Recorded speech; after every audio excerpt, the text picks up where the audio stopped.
अस्सलाम वालेकुम। Programme closing our में खुश आमदेद। मैं हूं इरफान हैदर।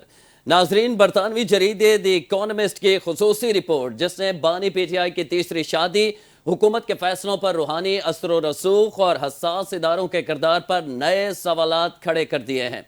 द इकोनॉमिस्ट के मुताबिक वज़ीर आज़म के करीबी हल्के दावा करते हैं कि बुशरा बीबी न सिर्फ अहम सरकारी फैसलों पर असरअंदाज होती रही, बल्कि उनका रूहानी मशवरा अक्सर काबीना और इंतजामी फैसलों पर गालिब आ जाता था। रिपोर्ट में हैरान कुन दावा भी सामने आया है। हसास इदारे के कुछ अफराद मुबैना तौर पर मालूमात बुशरा बीबी तक पहुंचाते रहे और रूहानी पेश वही मालूमात गो बनाकर बानी पीटीआई तक मुंतकिल की जाती रहीं। जब बातें दुरुस्त निकलती थीं तो बानी पीटीआई का यकीन और मजबूत हो जाता था। इस रिपोर्ट के मंजर आम पर आने के बाद चेयरमैन तहरीक इंसाफ बैरिस्टर गौहर ने बरतानवी जरीदे के खिलाफ कानूनी कार्रवाई का ऐलान किया है। नाजरीन, बरतानिया में हद तक इज्जत के कानून काफ़ी सख्त हैं। कई नामवर अफराद मीडिया के खिलाफ मुकदमा जीत चुके हैं। खुद मौजूदा वजीर आजम शहबाज शरीफ भी मुकदमे के बाद डेली मेल से मुआफ़ी मंगवा चुके हैं। अगर बरतानवी जरीदे की रिपोर्ट झूठ पर मबनी है तो तहरीक इंसाफ को इंसाफ मिल सकता है, लेकिन माजी में जब बानी तहरीक इंसाफ पर मुबैना घड़ी चोरी का इल्जाम लगा था तो उस वक्त उनकी जानिब से एक टीवी एंकर के खिलाफ कानूनी कार्रवाई का ऐलान किया गया था। लेकिन 2 साल से ज्यादा अरसा गुजर जाने के बावजूद आज तक बानी पीटीआई या तहरीक इंसाफ की जानिब से एंकर को कोई कानूनी नोटिस तक नहीं भेजा गया। क्या इस बार तहरीक इंसाफ द इकोनॉमिस्ट के खिलाफ फौरी कानूनी कार्रवाई करने जा रही है? और सवाल यह है कि कार्रवाई पाकिस्तान में होगी या बरतानिया में, क्योंकि इस रिपोर्ट में मुआवनत करने वाली एक पाकिस्तानी सहाफ़ी बुशरा तस्कीन भी शामिल है। इसी पर आज हम प्रोग्राम में बात करेंगे। वजिया सईद साहिबा माहिर बैनुल अक़वामी उमूर हैं, सीनियर जर्नलिस्ट हैं, हमारे साथ मौजूद हैं। इसके अलावा कानूनदान है हुमायूं इकबाल शामी साहब, सीनियर वकील हैं, हमारे साथ मौजूद हैं। आपने ज्वाइन किया, आपका भी शुक्रिया। बैरिस्टर हसनैन अली चौहान साहब रहनुमा तहरीक इंसाफ हैं और कानूनदान भी हैं, आप भी हमारे साथ मौजूद हैं। तीनों का शुक्रिया। मैं आगाज करूंगा बैरिस्टर हसनैन अली चौहान साहब आपसे, चूंकि रिप्रेजेंट कर रहे हैं आप तहरीक इंसाफ को और तहरीक इंसाफ के खिलाफ है ये सारी रिपोर्ट। आप इल्जामात संगीन लगाए गए हैं कि हुकूमत के जो अंजामदेही थी उसमें इंटरफेरेंस था बुशरा बीबी का, और ये इंटरफेरेंस जो है वो किसी सलाह मशवरे के लिए नहीं था, बल्कि रूहानी मामलात को सामने रखकर, या जिसे मुबैना तौर पर जादू टूने का नाम भी दिया गया है इस रिपोर्ट में। क्या कहेंगे इस पे? ये शुक्रिया आपका बहुत बहुत। सबसे पहले तो मैं ये कहूंगा कि ये इल्जामात कोई नए इल्जामात नहीं है पाकिस्तान मुस्लिम लीग नून की तरफ से, जिनकी वफाकी हुकूमत है। ये जो बुशरा तस्कीन साहिबा जो को राइटर हैं स्टोरी की, बुशरा तस्कीन साहिबा का ट्विटर अकाउंट आप सब लोगों ने देख लिया, तमाम मीडिया ने, तमाम पाकिस्तानियों ने, कि वो मुस्लिम लीग नून की एज अ वर्कर रिप्रेजेंट करती रही हैं। तो वैसे ही ये जानिबदारी को जाहिर करती है कि अगर एक पार्टी की लिबादा ओढ़े हुए खातून जो है वो ऐसी स्टोरी करती हैं तो उसकी ऑथेंटिसिटी जो है वो वैसे डाउटफुल हो जाती है। और जहां तक रही बात ये इल्जामात की, तो देखें पाकिस्तान मुस्लिम लीग नून ने ये उनका वतीरा रहा है। आपको अगर याद होगा तो बीबी शहीद के ऊपर भी उन्होंने इस तरीके के इल्जामात लगाए थे और उनकी इस तरीके से कैरेक्टर असैसिनेशन करने की कोशिश की थी।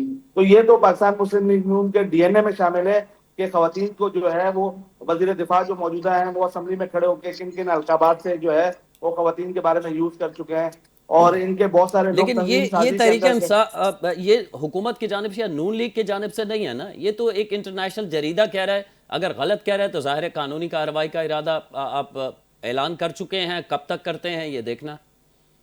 देखें कानूनी कार्रवाई तो होगी, लेकिन जो बुशरा तस्कीन साहिबा जो इसकी को राइटर हैं इस स्टोरी की, जब आज वो तमाम टीवी चैनल्स के ऊपर वो बैठ के इस स्टोरी को डिफेंड करती रही हैं, लेकिन इस स्टोरी में क्या है, सिर्फ इल्जामात बगैर किसी तहकीक के, बगैर किसी हकाइक को सामने लाए हुए कि उससे सुना, उसने कहा, उसने ऐसा कहा, बगैर किसी का नाम इस्तेमाल किए हुए बड़े संगीन किस्म के इल्जामात लगाए हैं। मेरे ख्याल से ये जो है बिल्कुल जिस तरीके से बैरिस्टर गौर साहब ने ऐलान किया है, ये कॉग्निजेबल ऑफेंस है यूके में भी, और पाकिस्तान में भी अगर किसी के ऊपर डेफेमेशन इस तरीके से बगैर तहकीक के इल्जामात लगाए जाएं तो उसके खिलाफ बड़े सीरियस लॉज मौजूद हैं। और इंशाल्लाह पाकिस्तान तहरीक इंसाफ के चेयरमैन बैरिस्टर गौर साहब ने जो ऐलान किया है इनके खिलाफ लाजमी ये बैट जॉन साहब के खिलाफ और इनके खिलाफ ये बनती है, क्योंकि इनकी स्टोरी भी अगर आप देखें तो इसके अंदर कोई टेंजिबल एविडेंस नहीं था जिसके ऊपर इन्होंने पूरी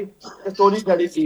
ये सिर्फ हेरसे की बुनियाद के ऊपर इन्होंने ये पूरी स्टोरी खड़ी की कि हमने जो है, हालांकि बुशरा बीबी साहिबा जेल में मौजूद हैं, अगर इनकी स्टोरी करनी थी तो उनका मौकफ ले लेती जेल में जाके, लेकिन उसके उनके बारे में कोई मौकफ नहीं लिया गया। उनके बारे में मेरे ख्याल से जो है ये सारा मौकफ मरियम बीबी का तो हो सकता है, लेकिन ये हकाइक से इसका कोई दूर दूर तक का ताल्लुक नहीं है। अच्छा, माजी करीब की आपको याद दिला देते हैं। अदम एतमाद के फौरन बाद ये मामला सामने आया था। मुबैना तौर पर जो घड़ी का इल्ज़ाम एक लगा था बानी चेयरमैन तहरीक इंसाफ पर, उसके नतीजे में उन्होंने एक टीवी एंकर को खुद कहा था एक वीडियो पैगाम के अंदर कि वो उनके खिलाफ कानूनी कार्रवाई करेंगे। बाद में वो टीवी एंकर 12 ट्वीट करता रहा कि कब मुझे लीगल नोटिस भेजेंगे, कार्रवाई नहीं की गई थी। ये भी उसी तरह मामला होगा या इस दफा वाकई कार्रवाई होगी? मेरे ख्याल से अगर आप मुझे थोड़ी सी मैं करेक्ट कर सकूं, इसके ऊपर पूरी जो मौजूदा गवर्नमेंट है उन्होंने केस बनाया था, पूरा तोशा खाना रेफरेंस हुआ, ये घड़ी उसके अंदर शामिल थी, लेकिन अल्हम्दुलिल्लाह कोर्ट से वो बाइज्जत बरी हो चुके हैं। तो जो इल्जामात है वो कोर्ट के अंदर कोई उनकी स्टैंडिंग होती सर, नहीं है। सजा मुअत्तल हुई है, केस में सजा हुई थी, वो बाद में मुअत्तल हुई। बाद में बरी हो गए ना, वो हाई कोर्ट से एक्विट हो गए। जी ठीक है, मैं अब थोड़ी कानूनी राय जान लेते हैं ना। हुमायूं इकबाल शामी साहब हमारे साथ मौजूद हैं, सीनियर वकील हैं। हुमायूं साहब, डेफेमेशन के केसेस की अगर पाकिस्तान में हम तारीख देखें तो खातिर ख्वाह रिजल्ट नहीं निकलता और ये चलते ही रहते हैं, लेकिन बरतानिया में इसके अगेंस्ट बहुत सख्त कवानीन है। हमारे सामने मिसाल मौजूद है कि मौजूदा वजीर आजम शहबाज शरीफ भी माजी में एक इसी तरह के जरीदे के ऊपर केस कर चुके हैं और उन्हें माफ़ी मांगने पर मजबूर कर चुके हैं अदालत के हुक्म पर। तो तहरीक इंसाफ अगर अदालत जाती है पाकिस्तान के अंदर क्या सूरत हाल बनेगी और बरतानिया के अंदर जाते हैं तो क्या तरीक़ाकार होगा?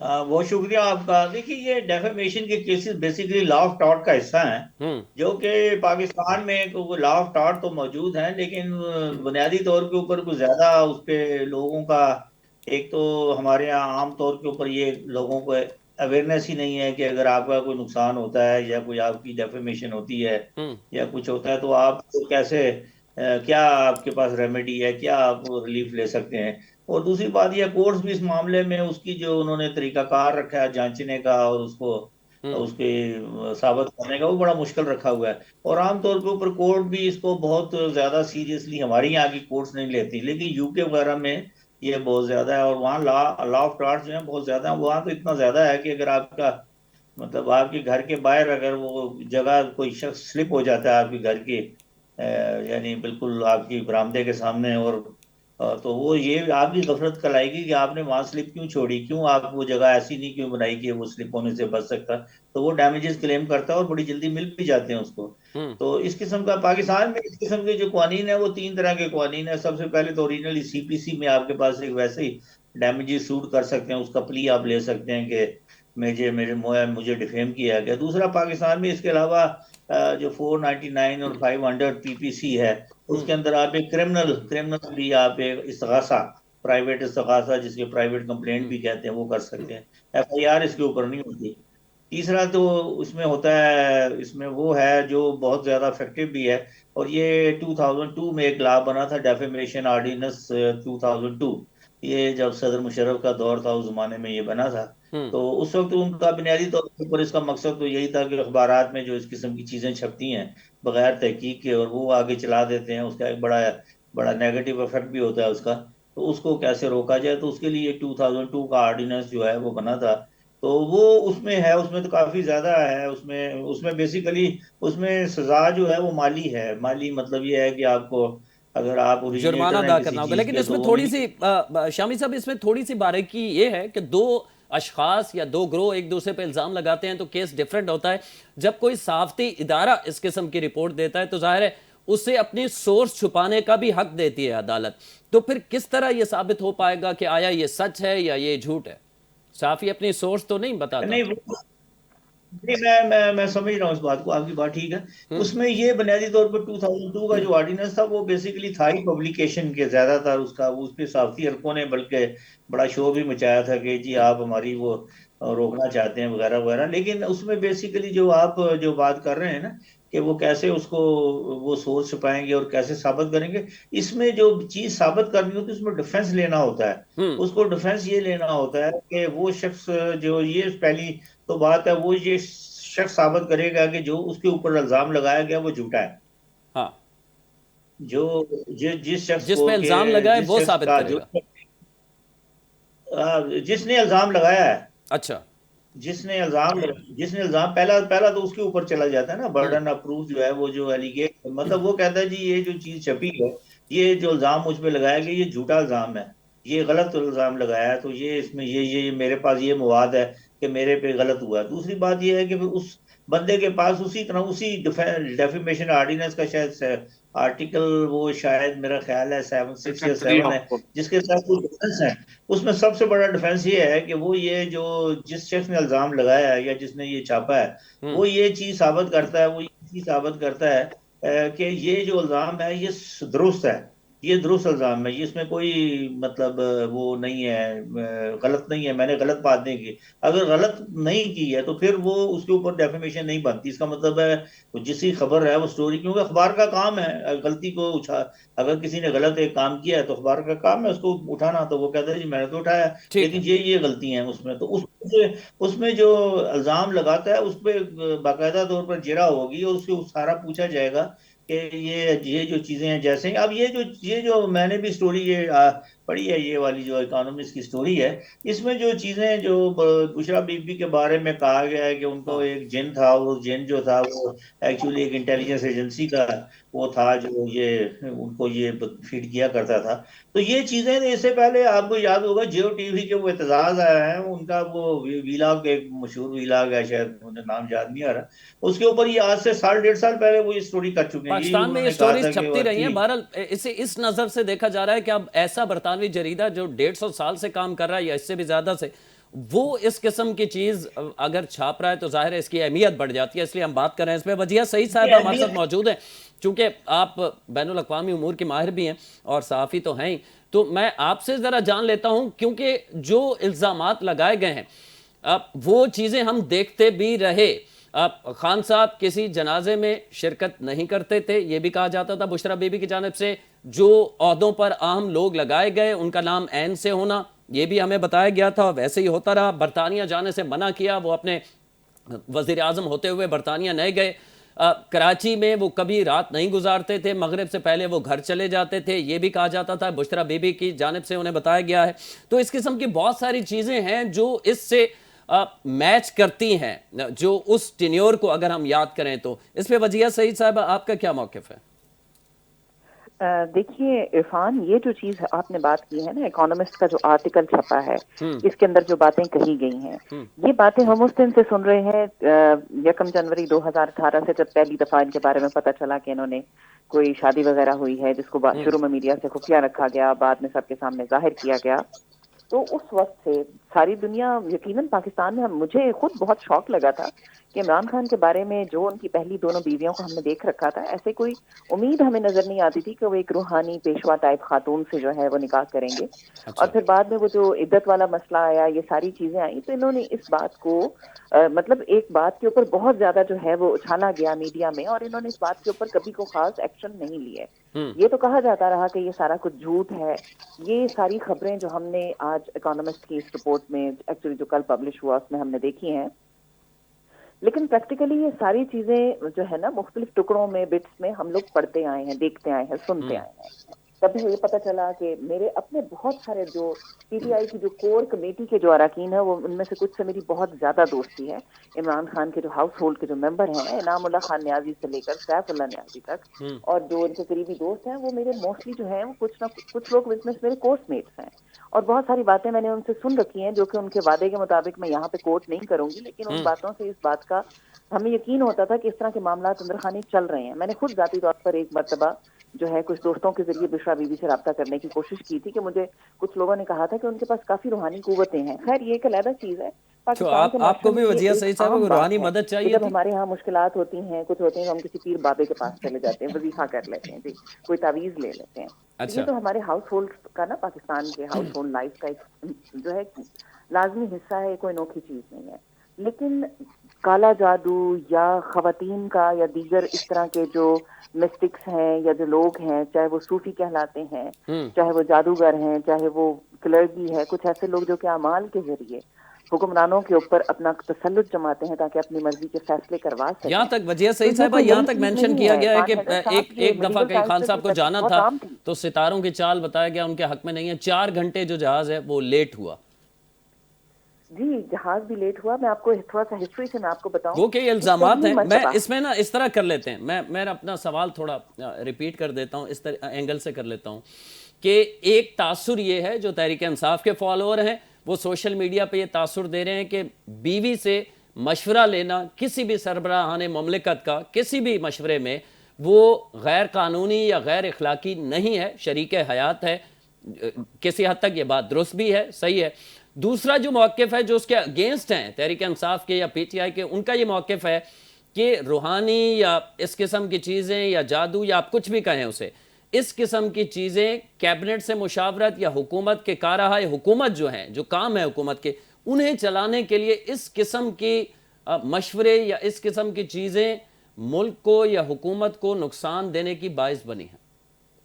जी बिल्कुल बिल्कुल, मैं इसमें बिल्कुल आपकी इस बात को जो है मानती हूँ, और मैं खुद इस मकतबा फ़िक्र से ताल्लुक़ रखती हूँ कि बहैसियत एक सरबराह रियासत के अपने ख़ानदान के अफराद से जिनमें बीवी आपका सबसे करीबी रिश्ता होती है, अगर आप उससे कोई मशवरा कर लेते हैं तो मैं इसको कोई गलत बात नहीं समझती। इंसान है, एक अच्छा, हर इंसान का एक विजन होता है, आपके दोस्त, हमदर्द और साथी होते हैं। ज़ाहिर है मियाँ बीवी ज़्यादा करीब और कोई दुनिया में रिश्ता नहीं होता। तो अगर उनसे मशवरा अगर किसी मामले में कर लिया जाता है तो ये कोई बुरी बात नहीं है, ना इसकी कोई शरई जो है कोई मुखालफत है, बशर्ते कि इसकी कुछ वो कहते हैं ना, इसकी कुछ लिमिटेशंस हैं, उनसे बाहर ना जाया जाए। रही बात सॉर्सरी को, ब्लैक मैजिक को या सूफीज़म या जादू टूने को, इन चीज़ों को जो है इस्तेमाल करने की, तो मैं आपको जो उस वक्त बात कह रही थी Irfan, let me continue that, कि दुनिया भर में ये होता आया है। मिडिवल में जो है ना, मिडिवल टाइम्स में ऐसी विचेस, ऐसे लोग मौजूद थे जो कि बादशाहों पर असरअंदाज होते थे अमलियात के जरिए। और उसमें आपको मैं बताऊं, पहली मर्तबा सन 1400 समथिंग, इस वक्त मुझे सन याद नहीं आ रहा, पहली मर्तबा जो है रिचर्ड द थर्ड को बादशाह बनाया गया। हालांकि वो लीगल हेयर नहीं था, वो अपने भाई की जगह उसको बनाया गया। भाई की औलाद को बनना चाहिए था बादशाह, जो एडवर्ड जो था ना, एडवर्ड चहारम के औलाद के बजाय रिचर्ड 3 को क्यों उस वक्त बादशाह बनाया गया? क्योंकि वहां पर जो काउंसिल थी उसने ये मौक़िफ़ पेश किया पार्लियामेंट के सामने, लोगों के सामने, कि एडवर्ड चहारम की जो शादी थी एलिजाबेथ वुडविल से ना, वो जादूगरी का, सॉर्सरी का नतीजा थी। और वो चूंकि एक नाजायज बात थी, तो इसलिए उसके बच्चे जो हैं, उस शादी से पैदा होने वाली जो औलाद है, वो इक़्तिदार की जो है ना अहलियत नहीं रखती, तो इसलिए इक़्तिदार एडवर्ड के औलाद को देने के बजाय एडवर्ड के भाई को दिया गया। तो इस तरह की प्रैक्टिसेस जो हैं वो मुद्दों से होती आई हैं। आपने देखा होगा कि उस्मानी जो हुक्मरान थे, हम लोगों ने टेलीविजन पर सीरीज भी देखी, कभी हुरम सुल्तान के बारे में, दीगर, इन सब लोगों ने जादूगरी का और बहुत सारे मामलात का सहारा लेकर बादशाह पर अंदाज हुए ताकि अपने मामलात जो हैं वो दुरुस्त किए जा सकें और बादशाह से अपनी मर्जी की बातें मनवाई जा सकें। ठीक है, ठीक है। तो मैं शामी साहब आपसे ये भी जानना चाहूँगा कि अगर इसको इस तरह ले लिया जाए कि वो अपनी शरीक हयात से मशवरा किया करते थे, तो आईनी और कानूनी तौर पे किसी किस्म का कोई कदम तो नहीं है ना, उन्होंने कोई गैर कानूनी काम तो नहीं किया? अगर वो मशवरा कर भी रहे थे अपनी शरीक हयात से, तो मसला क्या है इसमें? नहीं, अगर तो आप डेफेमेशन की बात करते हैं ना, तो बीवी से मशवरा करना तो कोई डेफेमेशन की उसमें नहीं आता ना। अगर उसमें ये लिखा है कि वो अपनी वाइफ से मशवरा करते मैं ये हैं, कह रहा हूँ कि उस वक्त के वजीर आजम ने कोई गैर कानूनी काम तो नहीं किया ना, तो फिर इसकी जरूरत क्यों पेश आई इन बातों की? लेकिन अगर अगर इस बात को मेंशन भी कर दिया जाता है अखबार के अंदर, मैं तो उस पॉइंट ऑफ व्यू से करता हूँ कि वो अपनी वाइफ से मशवरा किया करते थे हर काम में, तो ये तो कोई, इससे तो कोई डेफेमेशन जाहिर नहीं होती। जी, तो ये तो डेफेमेशन नहीं बनती ना इसमें। ये तो एक अच्छाई है, बल्कि एक शख्स की तारीफ की जा रही है कि जनाब वो तो इतना काबिल था कि उसे उसका वजीर आजम जो उसका भी करता था। तो वो तो कोई ऐसी बात नहीं। डेफेमेशन देखना ये है कि डेफेमेशन के पॉइंट्स क्या हैं, क्या चीज डिफेम कर रही है। अब डिफेम उसके अंदर जो चीज कर रही है बुनियादी तौर के ऊपर इसके अंदर जो है नहीं, कि डेफेमेशन तो अब देखा सर जाए मैं ये कह रहा हूं, डेफेमेशन तो तहरीक इंसाफ करेगी ना, उनके अगेंस्ट है ये, बानी पीटीआई उनकी वाइफ के अगेंस्ट है ये, उनके बकौल ये इल्जामात हैं, हकीकत ऐसा कुछ नहीं है। पार्टी पार्टी नहीं, पार्टी ये केस नहीं कर सकती, PTI party as a party case नहीं कर सकती। अच्छा, ये केस तो वो विक्टिम करेगा। वो विक्टिम या या बुशरा तो बीबी बुशरा खुद कर बीबी सकती हैं या उनके शौहर कर सकते हैं? नहीं, दोनों कर सकते हैं, वो दोनों कर अच्छा, सकते हैं, क्योंकि उनके दोनों के बारे में ये लिखा हुआ है। ठीक है। तो वो पार्टी का तो कोई, पार्टी का तो इससे कोई ताल्लुक नहीं, पार्टी का तो इसमें नहीं, कोई दूसरा एंगल जो मैं सवाल करना चाह रहा हूं, शायद मैं समझा नहीं पा रहा, मैं वही ये कह रहा हूं कि हुकूमत अगर इसको इतनी अहमियत दे रही है द इकोनॉमिस्ट के इस रिपोर्ट को, तो कोई गैर कानूनी काम तो नहीं किया कि इस पे भी केस बना दे बानी पीटीआई पे? इस बात के ऊपर तो कोई केस नहीं बन सकता, नहीं मुझे बन नहीं सकता लगता ना, इसमें जाहिर कोई है।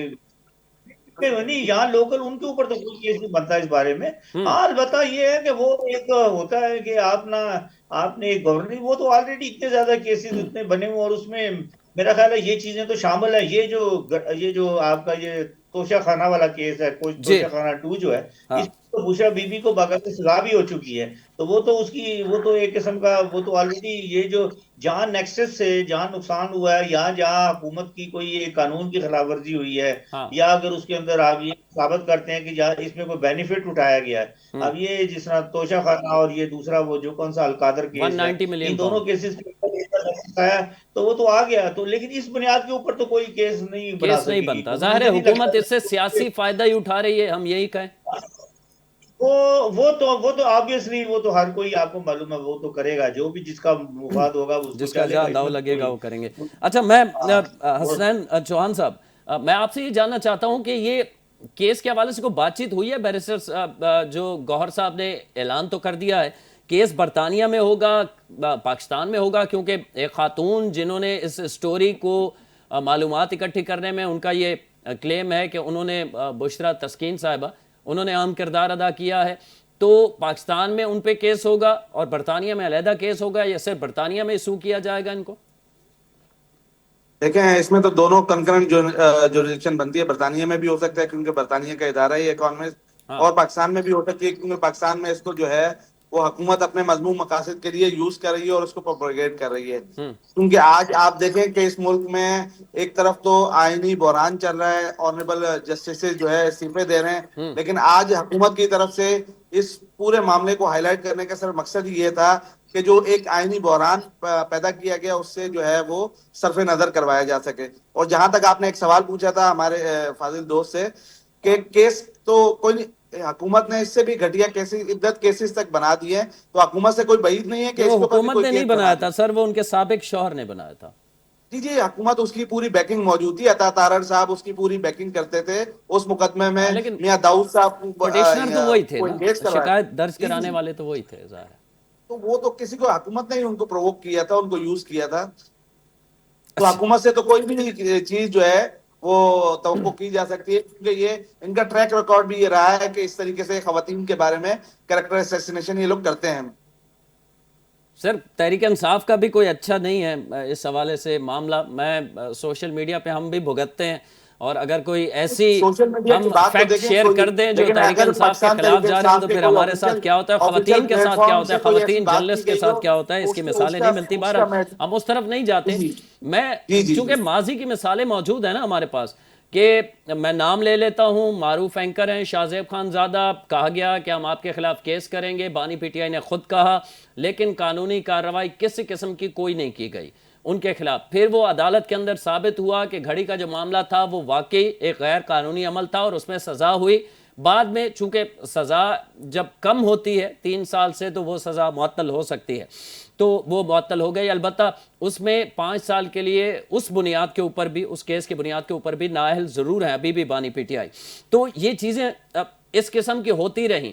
तो अब क्या इन इल्जामात के लिए आप बरतानिया में केस करने जा रहे हैं? कब तक, कोई लिमिट हमें बता सकते हैं आपके? हफ्ते में, 10 दिन में, 15 दिन में केस दायर कर दिया जाएगा? क्योंकि माजी का ट्रैक रिकॉर्ड ये है कि अपने कारकुन को ठंडा करने के लिए, उन्हें बताने के लिए कि आपके खिलाफ झूठ बोला गया है, हम सच्चे हैं, ऐलान कर दिया जाता है, अमली तौर पर तहरीक इंसाफ केस नहीं करती।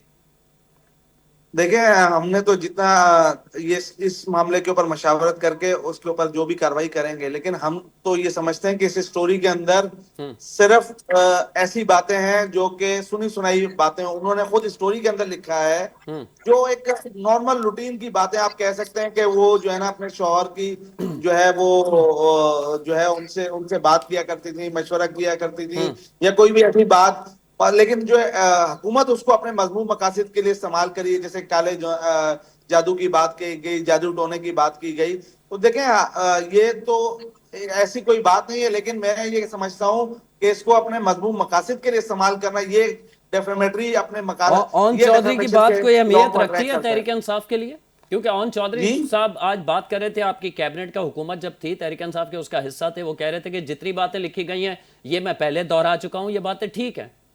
तो ओन चौधरी साहब ने या हुकूमत ने ही ये बातें, वो बुशरा तस्कीन साहिबा ने ये बात कही है कि उनके सोर्सेज यही ओन चौधरी साहब जैसे लोग हैं, तो जिनके खुद वेस्टेड इंटरेस्ट हो, उनकी गवाही तो क्या कहते हैं वैसे ही एडमिसिबल नहीं होती अच्छा, लॉ के मैं अंदर। उनको भी सुन जो रहा था, बुशरा तस्कीन साहिबा ने आज टीवी पे, हमने बहुत कोशिश की उनसे रब्ता करने की, हमारा रब्ता नहीं हो सका, लेकिन वो दीगर बाकी टीवी चैनल्स बहुत पे सारे जो उन्होंने प्रोग्राम बात में की आज है, जो उन्होंने बात किया, उन्होंने कहा है कि जो मुझ पे इल्जाम या हम पे इल्जाम लगाया जा रहा है कि आप झूठ बोल रहे हैं या आपने पैसे लेकर या सियासी फायदा पहुंचाने के लिए, सियासी तौर पे डैमेज करने के लिए तहरीक इंसाफ को ये सारा कुछ लिखा है, तो ये केस क्या करेंगे? इससे पहले हम इन पे केस कर देंगे।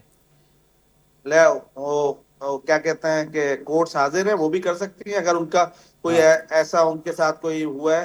तो ये तो किसी के ऊपर कोई पाबंदी तो नहीं लगाई जा सकती, अगर उनको वो समझती हैं तो वो भी केस करें। और पाकिस्तान तहरीक इंसाफ तो ये जेन्युइनली समझती है कि बुशरा तस्कीन साहिबा को यूज किया गया है हुकूमत की तरफ से, और हुकूमत का ट्रैक रिकॉर्ड भी ये बताता है कि जिस तरीके से उन्होंने यूज करके मानिका साहब को यूज किया था और इस तरीके से बहुत सारे लोगों को यूज किया है, वैसे ही एक पपेट जो है बुशरा तस्कीन साहिबा भी है। तो इंशाल्लाह टाइम ये बताएगा, वक्त साबित करेगा कि ये जो है ना एक झूठी मनगढ़ंत स्टोरी थी, विदाउट एनी टेंजिबल एविडेंस थी। और ये भी जो है एक एक्यूजेशन की तरह, जिस तरीके से बेनजीर शहीद साहिबा के ऊपर एक्यूजेशन लगाई गई, उनकी तस्वीर हेलीकॉप्टर से फेंकवाई गई, ये भी उसी तरीके की एक कैंपेन का, मलिशियस कैंपेन का हिस्सा है। ठीक है, वजिया सईद साहब, आप चूंकि बैनुल अक़वामी उमूर की माहिर हैं और इस किस्म के केसेस आपकी नज़रों से गुजरे हैं डेफेमेशन के, हमने डेली मेल का केस देखा था, मौजूदा वज़ीर आज़म है शहबाज शरीफ, उन्होंने केस किया था, केस लंबा चला लेकिन नतीजा निकला, और हमने देखा कि डेली मेल ने बाकायदा अपने फ्रंट पेज पे शहबाज शरीफ से मुआफ़ी मांगी उन इल्ज़ामात के हवाले से अदालत के कहने पर। तो बहुत जल्द हम देखेंगे द इकोनॉमिस्ट ने इसी किस्म की माफ़ी छापी होगी तहरीक इंसाफ के लिए, बुशरा बीबी के लिए, या आप समझती हैं कि उन्होंने ज़ाहिर है होमवर्क किया होगा ये सब छापने से पहले कि इन केस ऑफ कोई हम पे केस, कानूनी कार्रवाई होती है तो हमारे पास क्या क्या चीजें होनी चाहिए, इन सारी चीजों को मद्देनजर रख के स्टोरी छापी गई होगी? देखिए इरफान, इस बारे में मैंने कुछ अपने साथी दोस्तों से भी पूछा, देखा, सुना, और अब जो इस वक्त जो इन्वेस्टिगेटिव जर्नलिज्म चल रहा है, जिसमें किसी भी किस्म की डिफेमेशन की या कोई इन्वेस्टिगेटिव स्टोरी जो है पब्लिश की जाती है किसी बड़े इंटरनेशनल इदारे की जानिब से, तो उससे पहले प्रॉपर इन्वेस्टिगेशन की जाती है, कुछ सबूत इकट्ठे किए जाते हैं, कुछ टेस्टिमोनीज ली जाती हैं, और उसके बाद बहुत सारे लोगों को ये मालूम होता है कि इसके बाद चूंकि एक पॉलिटिकल भूचाल आएगा, उनके ऊपर इल्जामात की बुछाड़ होगी, उनसे सबूत मांगा जाएगा, तो बहुत सारे इदारे जो हैं वो इस मामले में पहले से ही तैयार होते हैं कि हमने एक केस को फेस करना है। तो मेरे ख्याल से इकोनॉमिस्ट की वो टीम जिसने ये आर्टिकल तैयार किया, ये गुज़िश्ता मैंने सुना कि तकरीबन 6-7 माह से इसके ऊपर काम हो रहा था और 1 माह पहले ही आर्टिकल रेडी हो चुका था। जी, उनके बकौल उन्होंने लिखा है कि 14 नवंबर को किया गया। 300 लोगों से मेरा ख्याल ज्यादा से वो लोग बिल्कुल रेडी होंगे, क्योंकि उनको मालूम है अभी थोड़े दिन पहले का वो वज़ीर आज़म शहबाज शरीफ वाला मामला जो है, और दीगर लोगों ने भी, दुनिया भर में बहुत सारे लोगों ने जो है अपने खिलाफ छपने वाले जो केसेस हैं, उनके जो आर्टिकल्स हैं या चीजें हैं, उनके अगेंस्ट जाकर अदालत में मुकदमे जीते हैं, और उसके ऊपर उनको जो है जुर्माने की रकूम भी जो है, तावान की रकूम भी अदा की गई है।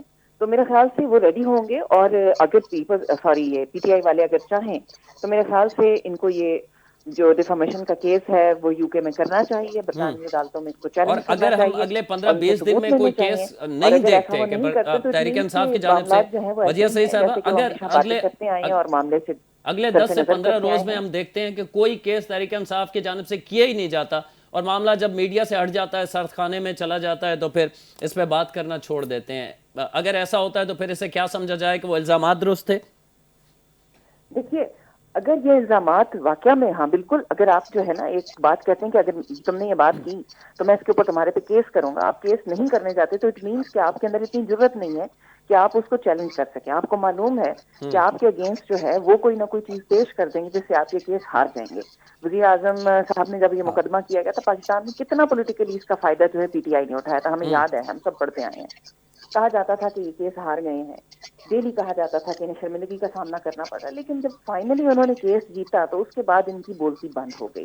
तो पॉलिटिकली ठीक है, सो गवर्नमेंट भी फायदा उठा रही है, बहुत सारे लोग जो है इस मुद्दे को छाल रहे हैं, लेकिन अगर पीटीआई चाहे, बुशरा बेगम चाहे, इमरान खान चाहें तो उनके तरफ से जो लॉयर्स हैं वो इस केस को जो है परसू कर सकते हैं और इसकी छानबीन हो सकती है। और इसमें जो संगीन एक वजह सही साहब, जो संगीन मामला है वो ये है कि उस वक्त के चंद एक लोग, जिसमें नाम लिए बगैर जनरल फैज की तरफ इशारा है कि वो अब बाकायदा किसी को बताया करते थे हम ये करने जा रहे हैं, फिर वो पीर साहब जो हैं वो बुशरा बीबी को बताया करती थी, और बुशरा बीबी जब आगे खान साहब को ये बताती थी तो उनका जो एतमाद है या यकीन है वो और बढ़ गया, क्योंकि वो तो पहले वो करने वाले होती थी रियासत, वो उनका प्लान होता था। तो ये उनको बताया करती थी कि ये रूहानी मालूमात की बिना पर मैं आपको ये बता रही हूं कि ये होने जा रहा है, अगर आप ऐसा करें तो आपके लिए अच्छा होगा। देखिए, मैं आपको अपना जाती तजर्बा बताती हूँ, क्योंकि मेरे बहुत सारे लोग, मैंने आपको पहले भी कहा ना, पीटीआई की कोर कमेटी की दौरा की ना, मेरे बहुत सारे अच्छे दोस्त हैं। तो मुझे खुद ये वाकया जो है ना 2021 में मुझे ये सुनने को मिला था कि कोई बंदा है जो कि पीरनी साहिबा को जो है रिपोर्ट देता है और उसकी रिपोर्ट जो है वो कहीं और से आती है। अच्छा। तो ये किस्सा कोई नई बात नहीं है मेरे लिए और मेरे जैसे बहुत सारे लोगों के लिए जो सहाफत से ताल्लुक रखते हैं। हमने से बहुत सोने ये किस्सा सुना हुआ है और मीडिया पर भी उस वक्त भी कहीं ना कहीं ये छपा था 2021-22 में भी कि कहाँ से जो है इतला दी जाती थी और बेवकूफ बनती थी। कभी बुशरा बीबी को भी बेवकूफ बना दिया जाता था उनके पीर साहब की जानिब से। और जाहिर खान साहब तो वाकया में एक, मैं कह सकती हूँ कि वो मतम शनास वाकया में नहीं है, कि उन्होंने बिल्कुल अंधा एतकाद किया, अंधा एतबार किया। तो ये चीज है, बिल्कुल है और इस तरह होता आया है और ये कोई नई चीज नहीं है ना पाकिस्तान की सियासत में, इसका कोई नई, मैं इसको नया अमल दखल कह सकती हूँ ना कुछ। हाँ, ये चीज जो है वो काबिल तशवीश जरूर है कि किस तरीके से जो है बुशरा बीबी ने इमरान खान के ऊपर जो है अपना तसल्लुत जमाया और उनके फैसलों पर असरअंदाज हुई, जिसका हमें बहुत बुरा खमियाजा भुगतना पड़ा। उसी की वजह से आप समझती हैं परफॉर्मेंस भी, वो जो दावे किए गए थे, पहले बयानिया बनाया गया था, वो उसमें से कोई काम नहीं हो पाया। आप खुद देखिए ना, आपके साथ जो लोग चले जिन्होंने बदतरीन वक्त में आपका साथ नहीं छोड़ा, अब उनमें से देखिए रात को ख्वाब आया बीबी साहिबा को और जिसमें कहा गया कि ओन चौधरी अगर वहां पर होंगे तो वह नहीं जा सकेंगी। अब जब आपने हलफ उठाया, 6 साल का जो जद्दोजहद का साथी था, उससे भी कहीं ज्यादा पुराना दोस्त था, उसको आपने तरीन साहब की मिसाल हमारे सामने मौजूद है, अलीम खान की मिसाल मौजूद है, जो बाकायदा फंडिंग करते रहे करोड़ों रुपए जो है कुर्बानियां, उसकी दोस्ती, उसका साथ एक सेकंड में जो है वो आपने खत्म कर दिया महज एक ख्वाब के बीच। तो उसकी पॉलिटिकली या अकली तौर पर या शऊरी तौर पर कोई वजाहत नहीं दी जा सकती और ये मैसेज जो है ओन चौधरी के पास अभी भी मौजूद है, वो दिखाते फिरते हैं लोगों को। हाँ। अच्छा, मैं शामी साहब आपसे जानना चाहता हूं कि ये बैनुल अक़वामी सतह पर तो हम कहते हैं डेफेमेशन के केसेस बड़े स्ट्रांग होते हैं, रिजल्ट आता है हमारे सामने है, पाकिस्तान के अंदर कभी कोई वाजे किसी के खिलाफ हत्या के इज्जत का कोई केस फैसला बड़े केसेस में कम से कम मेरी नज़र से नहीं गुजरा, को मिसाल जिसे हम बना सकें। तो क्या वजह है पाकिस्तान के अंदर? हमारे सामने एक केस है, शहबाज शरीफ साहब जो इस वक्त मौजूदा वज़ीर आज़म है, उन्होंने केस कर रखा है बानी पीटीआई पे, उन्होंने इल्ज़ाम लगाया था, कई साल गुजर गए कि मुझे पैसों की ऑफ़र की गई थी कि आप सियासत से पीछे हट जाएं, हमारा रास्ते से हट जाएं, यानी नून लीग ने ऑफ़र की थी, उनका इल्ज़ाम था। शहबाज शरीफ साहब ने डेफेमेशन का केस दायर कर दिया था, सालों गुजर चुके हैं, कुछ भी नहीं हुआ अभी तक उसका। देखें, ये तो इसमें तो मैं इस पे इसलिए तबसरा करूंगा क्योंकि ये जो केस है ना डेफेमेशन ऑर्डिनेंस के तहत, इसकी ऑर्डिनेंस के अंदर लिखा हुआ है कि इसकी मियाद 6 महीने है, 6 महीने के अंदर इसका फैसला होना चाहिए।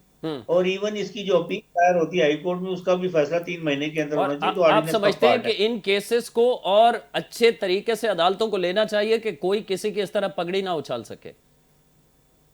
नहीं, बिल्कुल लेना चाहिए, लेकिन मैं जो बात कर रहा हूँ, मैं ये कह रहा हूँ, ये तो कानून के अंदर लिखा हुआ, उसी ऑर्डिनेंस के 6 महीने में इसका अदालत को फैसला करना चाहिए। लेकिन मैं जो बात कर रहा हूँ वो ये है कि होता नहीं है नॉर्मली हमारे यहाँ इस तरह का, वो टाइम बाउंड होते हैं, नहीं होते। उसकी वजह दोनों तरफ से चलती है, कुछ जिस तरीके से वकला एक दूसरे को एक लिवरेज दे देते हैं। तो अदालतों में असल में अगर इनके भी अदालत में अगर वकील जो है उनको स्ट्रांगली करें, अगर उसको कि जी ये उनको मजीद चांस ना दिया जाए या मजीद डिले ना किया जाए, तो वो फिर शॉर्ट डेट्स भी ले सकते, बात नहीं है। लेकिन अक्सर औकात क्योंकि इस तरह के केसेस के अंदर आपको पता है पॉलिटिकल स्कोरिंग भी हो रही होती है, उसकी अच्छी खबरें वबरें भर, ये भी चाहते हैं कि लंबे चलते हैं, ताकि एक चलता रहे आप एक शामी बस साहब हमारी तरफ इशारा कर रहे हैं कि साफी जो है उनका कारोबार चलता रहता है, वो कहते हैं कि लंबे चलते रहें केस हैं। लेकिन वो क्योंकि मीडिया में एक आपको पता है हाई बनी रहती है कि चल, एक वो लटकता खंजर जिसको कहते हैं ना, एक वो चलता रहता है हैंगिंग स्वॉर्ड। अच्छा। अदरवाइज ये है कि 6 महीने के अंदर आप उसको, वैसे आप उसको एक परसू कर सकते हैं, इसके ऊपर तो आप बाकायदा हाईकोर्ट से भी वो ले सकते हैं कि जनाब ये 6 महीने गुजर गए, 1 साल गुजर गया, फैसला क्यों नहीं हुआ। तो ये तो, लेकिन इसका मतलब है कि दोनों पार्टियां जो है तो ज्यादा सीरियस नहीं है इस मामले के अंदर, वो इस केस को लटकाने में ज्यादा वो रखती हैं, दिलचस्पी रखती हैं। तो वो अगर किया जाए तो जल्दी भी फैसले हो जाते हैं, ऐसी बात नहीं है। अब लेकिन कुछ पाकिस्तान के मारूजी आम, हमारे यहाँ होता ये है कि वो जिस पार्टी को सूट करता है वो कहती है जी ये अगर कि जल्दी हो तो वो कहता है जल्दी किया जाए। अब जिसमें मसलन ये जो आपके कौन से केसेस, ये जो इलेक्शन ट्रिब्यूनल है, जी। इनके केसेस में लिखा हो 6 महीने फैसला होगा, तो वो फैसला नहीं होता, हाँ, कहीं 6-6 वो साल पूरा गुजर पूरा जाते वो हैं, यहाँ पे हम देख रहे हैं। 5 साल से ज्यादा नहीं होता, और वो चीखते हैं कि जनाब ये फैसला नहीं हो रहा। अच्छा, दूसरी तरफ वो यही तोशा खाना केस था, इसके अंदर उसने जो सिविल कोर्ट ने वो राइट ऑफ डिफेंस जो था वो स्ट्रक कर दिया था कि बार बार मौका दिया, वो नहीं आ रहा है। उसने कहा नहीं आ रहा है, इनका वकील नहीं पेश होता, तो उसने कहा जी मैं इतने बजे तक ना पेश हुआ, आखिरी मौका है तो मैं इसको स्ट्रक कर दूंगा। उसने स्ट्रक करके वो फैसला सुना दिया, सजा दे दी। सजा दी तो हाईकोर्ट ने इस बुनियाद पे कर दी कि जनाब आपने इतनी ठीक जल्दी है। भी किया थी, हालांकि वो तो इस तरह वो दोनों तरफ से चलता है। तो वो एक मतलब मैं समझता हूँ कि ऐसी बात नहीं है। बाकी दूसरी इसमें मैं जरूर कहूंगा, ये मैं थोड़ा सा जिक्र करना चाहता हूँ, एक आपने वो बात की थी ये जो कि यही जो कि उन्होंने उसके बारे में कुछ कि जादू उनको कोई इंफॉर्मेशन दिया करता था। तो जी। वो मैं पहले भी आपको कह चुका हूँ, एजाज अहमद शायद वो जो है, जिनके वीलॉग अभी भी वो यूट्यूब पर मौजूद होगा, जी। जिसमें उन्होंने आज से 2 साल पहले बाकायदा वीलॉग किया हुआ है कि उनको वो इस तरीके से कोई ये पाकिस्तान इंटेलिजेंस में कई एजेंसी के साफी इस पे लोग, बात करते रहे हैं। अब कुछ मालूमात मेरी भी हैं, लेकिन जाहिर है मौजूद है। मेरी तो पोजीशन इस वक्त लेकिन एंकर उसमें की है, तो मैं वो चीज़ें नहीं बयान कर सकता। मैं आखिर में आपसे पीटीआई ने फाइल नहीं किया, पीटीआई ने उनके खिलाफ कभी केस फाइल नहीं किया, वो भी नहीं। वही चीज है, वही चीज अगर यहाँ आएगी तो वो उनके पास बड़ा अच्छा डिफेंस होगा वहां पर। वो कहेंगे ये तो 2 साल देखेंगे। पहले ये चीज छप ठीक है, पड़ी हुई ठीक है, अगर यूट्यूब में, हुसैन चौहान साहब इन्होंने। आखिर में कह दीजिएगा कि ये अब 27वीं 26वीं आईनी तरमीम, फिर 27वीं आईनी तरमीम भी पास हो गई, फिर उसके बाद ये इल्ज़ामात भी सामने आ गए, तो अब लाहे अमल क्या है? बकौल शेर अफजल मरवा साहब वो कहते हैं कि तहरीक इंसाफ के पास अब वो कुव्वत ही नहीं बची कि वो को बड़ा एहतजाज कर सकें। देखें, एहतजाज तो पूरी पाकिस्तानी कौम कर रही है, तमाम वकला कर रहे हैं, तमाम बार एसोसिएशन कर रही हैं। हाँ। जिस तरीके से अदलिया के साथ, जो कि एक बुनियादी पिलर है, हाँ। उसके साथ जो सलूक किया है इस हुकूमत ने, अब 27वीं आईनी तरमीम, ये पूरी दुनिया में तरमीम होती हैं इज्तिमाई मफाद के लिए, जी। अवामुन्नास के लिए। यहाँ पे पर्सन स्पेसिफिक तरमीम की जाती हैं, फिर उस इशू को रिजॉल्व करने के लिए, जहाँ पे इतने ऑनरेबल जजेस ऑफ द सुप्रीम कोर्ट और हाई कोर्ट। ठीक है, दोनों तरफ मसाइल है ना सर। हमारे यहाँ अगर या फ़र्द वाहिद के लिए तरमीम जो आप इल्ज़ाम लगाती है तहरीक इंसाफ के की जाती हैं और ये तरमीम काबिल कबूल नहीं है, दूसरी तरफ मसला ये भी है क्या हमारे यहाँ जजेस जो हैं वो भी अपने मनसब पर रहते हुए बजाय कि आवाम को इंसाफ फराम करें, वो एक्टिविज़म या जुडिशल एक्टिविज़म उसे कहें या वो शुरू कर देते हैं। तो ये मसाइल हैं हमारे पाकिस्तान के अंदर जो कि चलते रहेंगे। प्रोग्राम का वक्त अपने अख्ताम को पहुंचता है। कल तक के लिए इरफान हैदर को इजाज़त दीजिए। अल्लाह ने के बाद।